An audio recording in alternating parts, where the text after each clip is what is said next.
welcome to Live Interactive English. I'm... Oh, no. Oh my gosh, did you forget again? My memory is so bad these days. It starts with an M. Sounds like bike, right? Yeah. Like? Yeah, but with an M. Nike? Mike! Yeah. Mike! I'm Mike! Oh yeah, my God, your now I memory is remember. leaving you. Oh, it's so good, isn't it? So, do you have a good memory? Yes or no? Do you have a good memory? Yes or no? You know, it's weird. My memory is weird. I forget what I've just eaten or what I've done this morning. Okay. But I'll remember what your hair was like. Maybe if you got a haircut, I would remember. Interesting. Okay, so you have problems maybe with short-term memory. That's right. But long-term memory works very well. I mean, everyone is a little bit like that, I think. You know, maybe as you get older, your memory often is not as good as you think it used to be. But I know what you mean. I can hear songs that I haven't heard in 20 years. And know all the lyrics. Words, and the words will just pop in my head. But I can see a person I met a week ago I'm like, and be what's like, your name? Hey, man. Hey, dude. Have I ever seen you before? No, I talked to the person for an hour. Same here. No idea. Same here. But I can listen to a Coldplay song from 20 years ago and know every single part. So how does our memory work? My answer would be well sometimes and really badly other times. But no, what is actually going on in our brains when our memory is working? We also have this, how our memory works, the Baker paradox.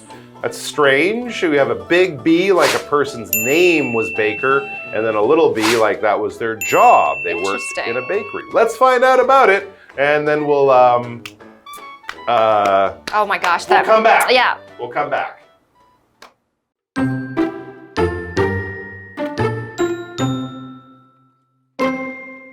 Having a good memory is key to learning effectively.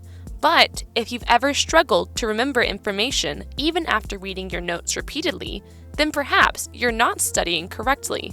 While there are many strategies that can help you remember things better, the most effective ones involve making meaningful connections between pieces of information. This idea is called the Baker paradox, and it was confirmed in an experiment.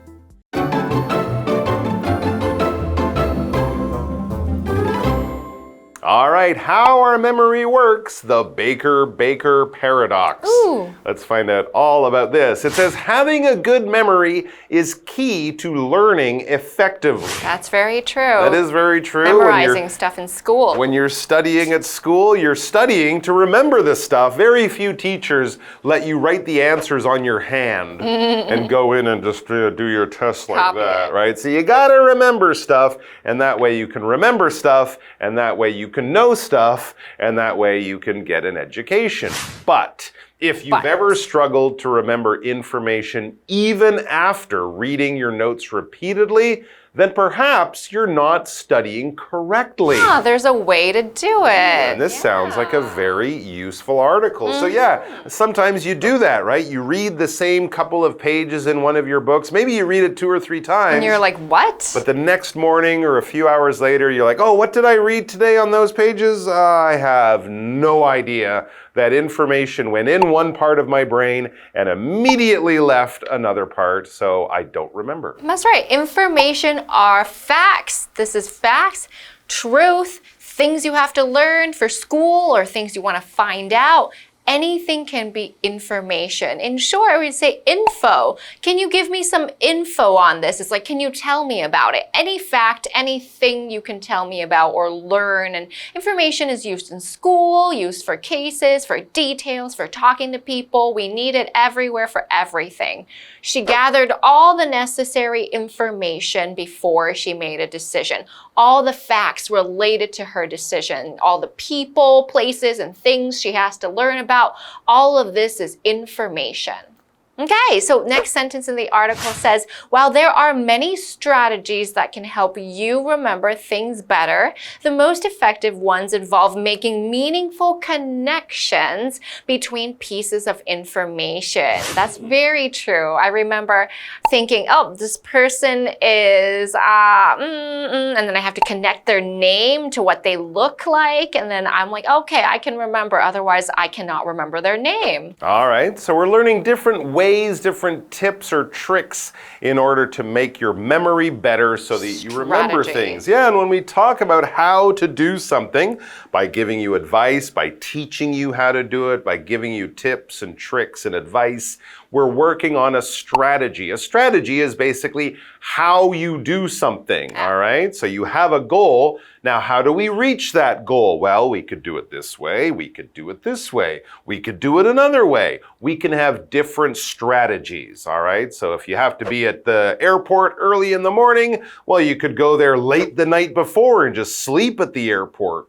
That's one strategy. You could get up early and catch a bus. It'll take longer, but it'll be cheaper. That's another strategy. Or you can call your best friend an hour before the plane and go, I'm in big trouble driving to the airport now! And you can start crying until they take you. That's another strategy, another way of getting yourself to the airport on time.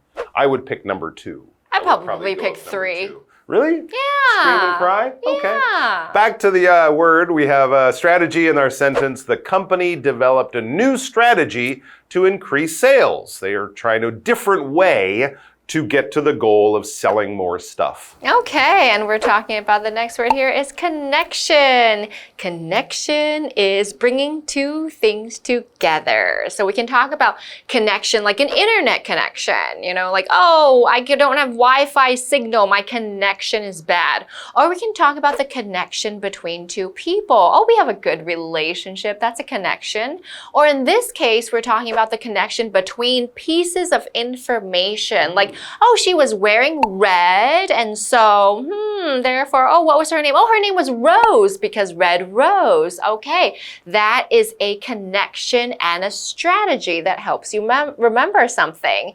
Sentence for you, the police said there was no connection between the two crimes. So this thing happened and this other bad thing happened, but they are not related, so no connection.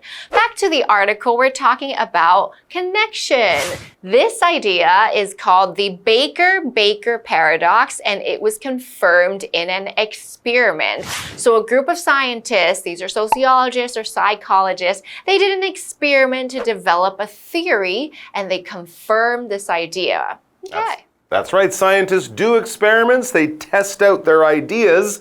They think they know what will happen, but they have to actually try it. And if what they expect to happen does actually happen, if all of their thoughts and ideas turn out to be true and correct, they have confirmed their idea. So when you confirm something, basically you think this, you think you have the information, but you're checking. When you're confirming, basically you're checking. All right? So if you don't know when something's going to happen, you think you remember, but you don't want to make a mistake, now's the time to confirm by looking it up, by calling and asking someone, by getting the information one more time just to make sure you're correct. For example, they checked their ticket to confirm their flight time. You could also say they confirmed their ticket to check their flight time. Same kind of idea. And what is happening here is they're doing an experiment. An experiment is where scientists or people who want to study something get together and plan how this works. And people who are in the experiment may or may not know about it, but they're being studied. And then after the study, we will produce some results. Now, this can happen in science. This can happen in psychology. And in this case, we have a sentence here that's Dr. Kimball, who is a doctor, who made his conclusion after he looked at the results of the experiment. So these are performed by scientists and professionals who decide things and learn about things after experimenting. All right, let's take a break, and then we'll be back with more about the Baker-Baker paradox.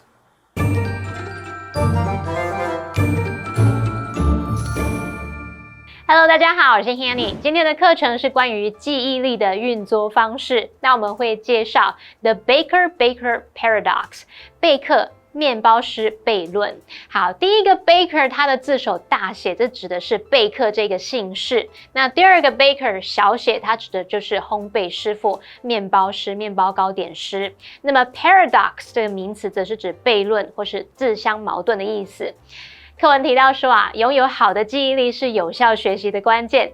虽然有很多策略可以帮助我们记住事情，可是最有效的策略是需要把每一则讯息之间建立起有意义的连结。那这个概念被称为贝克面包师悖论，它有在一项实验当中获得证实。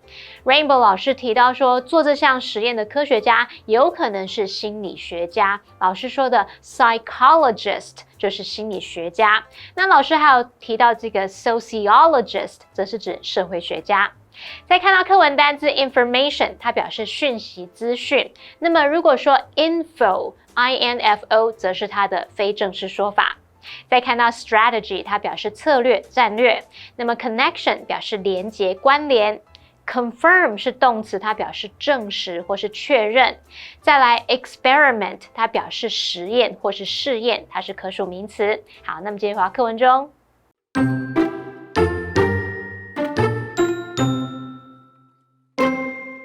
In this experiment, people were divided into two groups and shown a photo of a man's face. One group was told the man's name was Baker. The other was told the man worked as a baker.Some days later, the researchers asked the two groups about the man's identity, and the result was nothing short of surprising. People remembered the man's job more easily than they did his name, even though the words were the same. This is because a baker is connected to meaningful images, like making bread or wearing a tall white hat. The name Baker, however, is connected only to the man's face, and that connection is weak. Thus, information is more memorable when it's meaningful.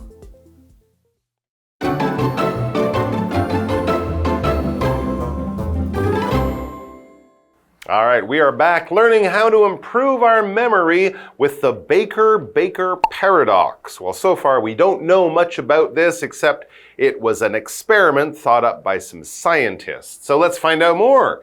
It says, in this experiment, people were divided into two groups and shown a photo of a man's face.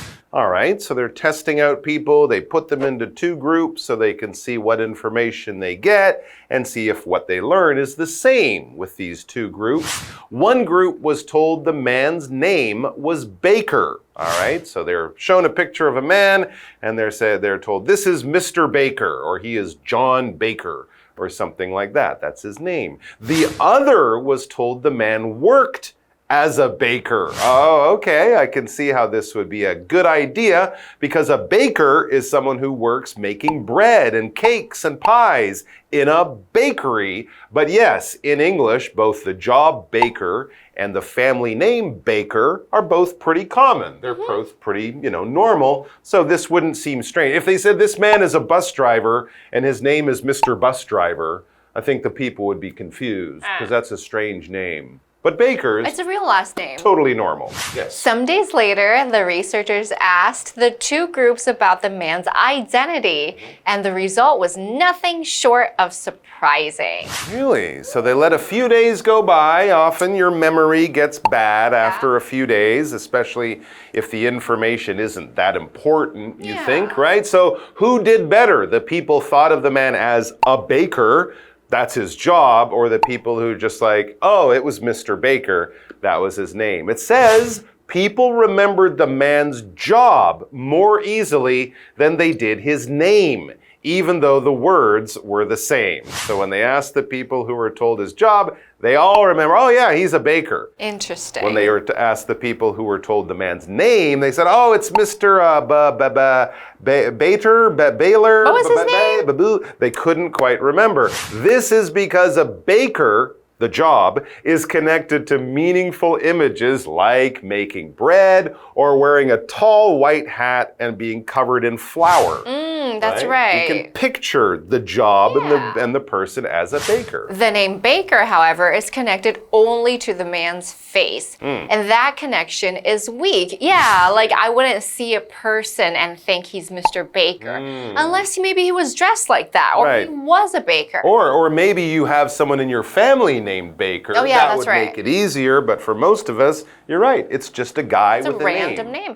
Thus, information is more memorable when it's meaningful. There has to be some connection in our minds. So there you go. I will totally forget your name, but I will remember your job. Okay, so that's funny. I have a what do you think question for you. Is it easier to remember information when you can make a connection or find meaning in it? Why or why not? What do you think? Absolutely, Same yes. here. If you can make connections, if you can tie that person to a place or an activity or something about them that makes them interesting or different from everyone else, of course it will be much easier to remember. I agree. I also think, though, sometimes if that name is weird, you can remember it. Ooh, that's true. Someone unusual with a strange job or name or hobby, that person will definitely be more memorable because they stand out. They're different in different ways. Yeah, try that trick next time, you know. Have that connection with the name and the person and you'll remember them better. That's a really good bit of advice. Absolutely. All right, guys, thanks for joining us. We hope you remember to come back and join us next time.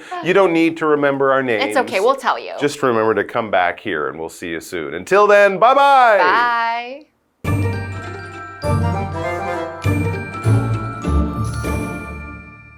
刚刚说备课面包师悖论这个概念啊，在一项实验中获得证实。那在这项实验当中，他是把所有人分成2组，并给他们看一张男子脸部的照片。有一组就被告知说，这名男子叫做 Baker 贝克。另一组则被告知说，这名男子他是一位烘焙师傅，是一位 baker。好，几天后呢，研究人员就向2组人来询问男子的身份，这个结果让人大感意外。尽管2个字都一样，都是 baker， 可是人们却比较容易记住他的工作。这是因为啊，烘焙师傅和有意义的画面有做相关、有连结，像是你可能会想到做面包啊，或者是戴着白色的高帽子。那么贝克这个名字就只跟这个男子的脸有关，它的关联性很弱，所以当讯息是有意义的时候，才会更容易被记住哦。Rainbow 老师则聊到说，比较怪异的名字似乎也更容易被记住。那老师用到 weird W-E-I-R-D 这个形容词，就是形容奇怪的、怪异的。好，这2个重点，我们进入文法时间。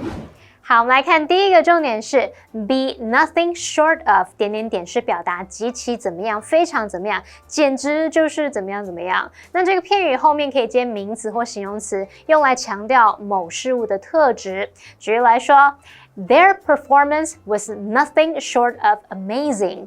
他们的演出简直太厉害了。好，那第二重点是 even though 和 even if 的比较。Even though 是指即使、虽然、尽管，那它是 although 或是 though 的强调说法，那是用来引导确定的情况啊，或者是已经发生的事实，强调说虽然某个情况成立，可是还是有某一种结果。那至于 even if， 它表示即使、就算，那是 if 的强调说法，它是用来引导条件或假设情况，强调说不管这个情况会不会成立，是否会成立，都不会影响到结果。那我们就来看一组例句会比较清楚哦。Even though it rained, we still had fun at the amusement park. 虽然下雨，我们还是在游乐园玩得很开心。Even if it rains tomorrow, we will still go to the amusement park. 就算明天下雨，就算这个情况成立了，我们还是会去游乐园的。好，那么以上是今天的讲解，同学别走开，马上回来哦。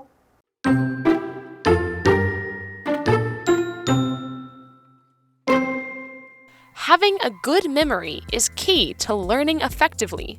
But if you've ever struggled to remember information even after reading your notes repeatedly, then perhaps you're not studying correctly. While there are many strategies that can help you remember things better, the most effective ones involve making meaningful connections between pieces of information. This idea is called the Baker-Baker paradox, and it was confirmed in an experiment. In this experiment, people were divided into two groups and shown a photo of a man's face. One group was told the man's name was Baker. The other was told the man worked as a baker. Some days later, the researchers asked the two groups about the man's identity, and the result was nothing short of surprising. People remembered the man's job more easily than they did his name, even though the words were the same. This is because a baker is connected to meaningful images like making bread or wearing a tall white hat. The name Baker, however, is connected only to the man's face, and that connection is weak. Thus, information is more memorable when it's meaningful.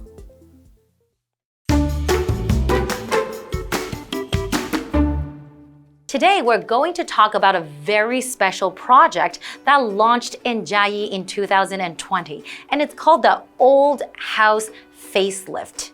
Now, we know what an old house is, right? Old house means just a house or a building that is very, very old. But a facelift, that means they want to get rid of the things that look really old on the outside to make it look better and prettier. And so the tourists and visitors will want to go and visit. So let's learn about this special project. Old House Facelift is a project launched in Chiayi in 2020. The purpose of the project is to restore the facades of Chiayi's historical architecture to their original states. In Chiayi, there are many old wooden houses. Many of them are in a state of disrepair. They were improperly repaired and extended using patches and iron sheets. These problems affect the urban landscape and architectural conservation. In order to solve these problems, authorities have started to take action. Completing the Old House Facelift project is a difficult task. It's not just about repairing the facades of old homes. Each house has its own set of unique problems. Pipelines, walls, signboards, and awnings have been used for more than 10 years. Everything has to be taken into consideration. The style of the restoration has to match its neighboring houses. The owners and their families' needs must also be taken into account. Therefore, consulting with them is of the utmost importance. The goal of Old House Facelift is to make these owners' houses and lives beautiful once again. Chiayi is also called the Wooden City. As more modern buildings were constructed, fewer people paid attention to these old wooden houses. These old houses are part of Chiayi's history and shouldn't be forgotten. Old House Facelift restores the original beauty of these old wooden houses.